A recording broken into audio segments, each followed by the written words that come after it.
안녕하세요. 이채논의 삶을 분석하는 승무원쌤 김영숙입니다. 이번 주 특파원 25시는 국내에 도입하면 좋은, 국내 도입이 시급한 그런 LA 맛집을 소개했습니다. 이 LA 맛집을 보면서 미국이라는 나라는 다인종 국가이고 누구든지 맨몸으로 들어가서 노력하고 열심히 일만 하면 먹고 살 만한, 누구에게나 그런 삶의 터전이 제공되는 그런 나라라는 특징을 여실히 보여주는 그런 음식이 아닌가 하는 그런 생각이 들었습니다. 우선 점잖게 앉아서 편하게 먹는 음식보다는 간편하면서도 비싸지 않고 쉽게 끼니를 때우는 음식을 즐기는 것보다 끼니를 때우는 방식의 음식들이 굉장히 인기를 많이 얻고 있구나 하는 것을 느낄 수 있었습니다.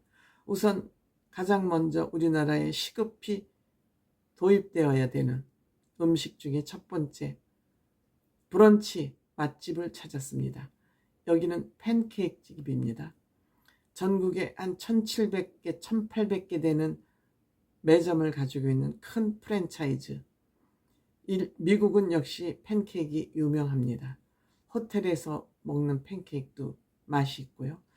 저도 옛날에 한 40년 전 그 전에 팬케이크가 뭔지도 몰랐고 블루베리라는 것이 우리는 듣지도 못했던 그런 과일인데 그때 블루베리 팬케이크를 먹어보고 굉장히 감동했던 그런 기억이 떠오르더군요. 어쨌든 이렇게 간편하게 브런치라는 것도 우리나라도 지금 엄마들이 아이들 학교나 유치원 보내고 브런치를 즐기는 그런 문화가 지금 점점 뿌리내리고 있지 않습니까? 또한 그 다음에 인앤아웃 햄버거집이죠. 햄버거집입니다. 이찬원이 여기 갔었다 그러면서 깜짝 놀라지 않습니까? 반갑죠. 이찬원 씨가 바쁜 와중에도 또 미국을 갔었는데, 이찬원 씨가 미국을 그때 왜 갔었는지 저는 지금 기억이 가물가물합니다만, 어쨌든 이찬원 씨가 미국 가서 이 집을, 이찬원 씨가 미국을 자주 간 것도 아니지 않겠습니까? 그런데 이 햄버거 집을 간 바로 그 집이라 그럽니다. 깜짝 놀라고 너무 반가워하는군요. 근데 여기에는 메뉴판에 없는 햄버거도 많다 그럽니다. 시크릿 햄버거라 그러는데 아마 거기에 같이 뭐 또 뭐라 그럴까요? 그 샌드를 만들 때 여러 가지 아마 주문하는 대로 넣어주는 그게 다른 거 아닌가 생각합니다. 이 집의 영업이 이렇게 대성을 한 것은 싸게 팔고 내용은 성실하게 하자. 박종원식 영업 방침이겠죠. 그리고 드라이브 스루를 아마 최초에 도입을 한 것 같습니다. 무려 전국에 4,700여 매장이 있다고 합니다. 인앤아웃. 굉장히 세계적으로 유명한 그런 햄버거집. 싸고 재료는 좋은 거. 그러면 실패할 이유가 없죠. 한 푼이라도 이윤을 더 남기겠다는 그런 쪼잔한 생각을 가지고 영업을 하면 성공하기 힘들죠. 그 다음에 멕시코 요리. 치플러 멕시칸 요리라고 그러네. 치플러. MZ세대들이 선호하는 두 번째 식당이라고 합니다. 이것도 전국에 한 3,200여 매장이 있다고 합니다. 미국은 워낙 땅도 크고 인구도 많기 때문에 우리나라하고 그 매장 숫자를 비교하는 건 뭐 좀 합리적이지 않다 이렇게 생각이 드는데, 여러 가지 뭐 이렇게 야채하고 밥하고 여러 가지 콩을 섞어서 먹는 그런 요리입니다. 우리나라 옛날에 도시락 흔들어 먹듯이 양철로 된 도시락에 반찬을 넣어서 따로따로 먹기보다는 그냥 고추장하고 김치하고 흔들어 먹던 그런 식으로 먹는 것이 조금 특이하다 생각이 들었습니다. 그 다음에 컵케이크. 세계 최초로 만든 비버리 힐에 있는 컵케이크 집이라고 합니다. 여기는 방부제도 쓰지 않고 인공 감미료도 쓰지 않으면서 이것을 자판기로 살 수 있다는 거. 얼마 기다리지 않고 빨리빨리 쉽게 사 먹을 수 있는 그러한 줄 서는 집, 맛집이 소개가 됐습니다.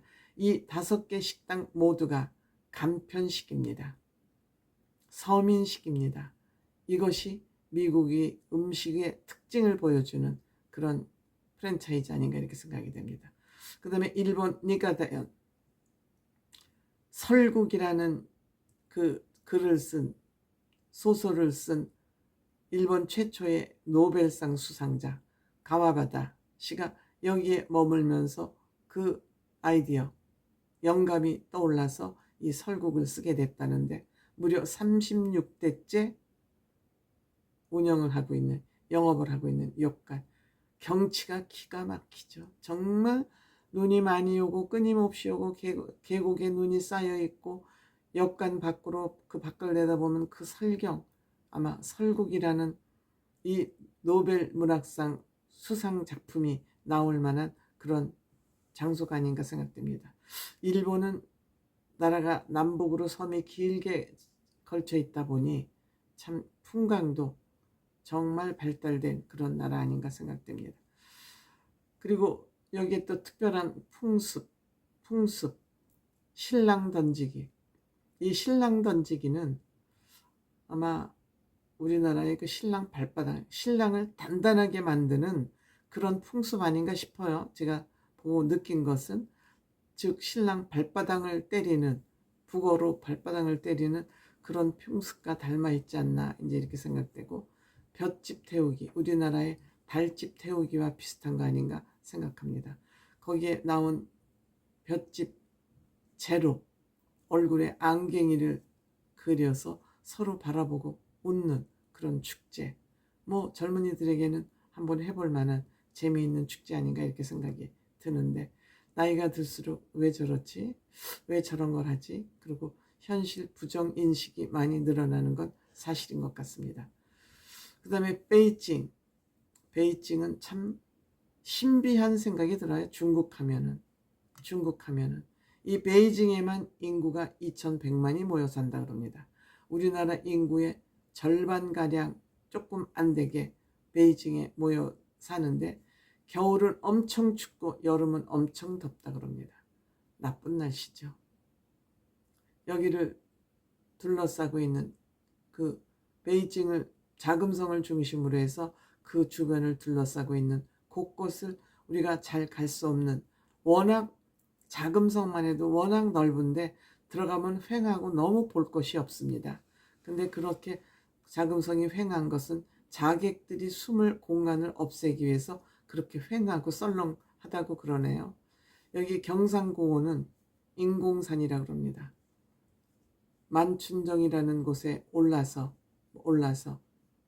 여러 가지 여기 만춘정 이외에 오봉이 있다는 것이 특이했습니다.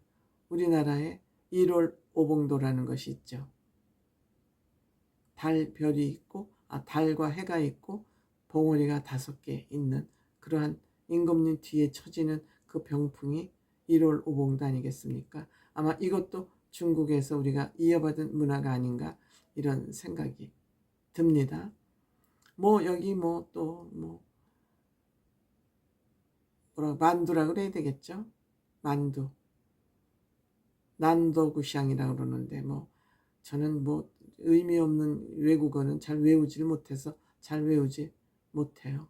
그리고 설탕공예. 우리나라 달고나하고는 비교가 안 되네요. 어떻게 그 설탕을 이렇게 정말 연육작용을 해가지고 연육작용은 아니지. 어쨌든 그 빵 만들 때처럼 모르겠습니다. 패스. 그 다음에 798 예술고 무기공장 외곽으로 이동을 하면서 여기를 도시재생 성공한 도시재생을 해서 많은 사람들이 여기에 모이게 하는 성수동 거리를 생각하면 된다고 합니다. 예술, 출판, 카페 이런 것들이 굉장히 발달되어 있는 중국도 정말 몰라보게 발전을 하고 있어요. 무서운 나라예요. 우리나라를 다 지금 추격을 하고 있습니다. 동물원, 그 악녀 서태후가 만든 그 동물원, 우리나라가 아쉽게 보내야 되는 푸바오, 또 여기서 예쁘게 판다를 키우고 있는 그런 물고기가 한 500종이 있고 한 400종의 동물이 여기에서 보호되고 있다고 그럽니다.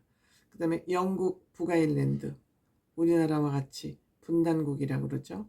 분단국이라고 그러는데 여기도 정말 기가 막힌 절경을 우리는 볼 수 있습니다. 여기도 카톨릭과 개신교 사이에 그 종교 차이로 분단국으로 아직 남아있다고 그러는 거 보니까 이 인류 역사는 종교 전쟁이 굉장히 심각하다. 인류를 위해서 탄생한 종교가 인류에게 이렇게 해악을 끼치고 있다. 곳곳에서 서글픈 일이죠.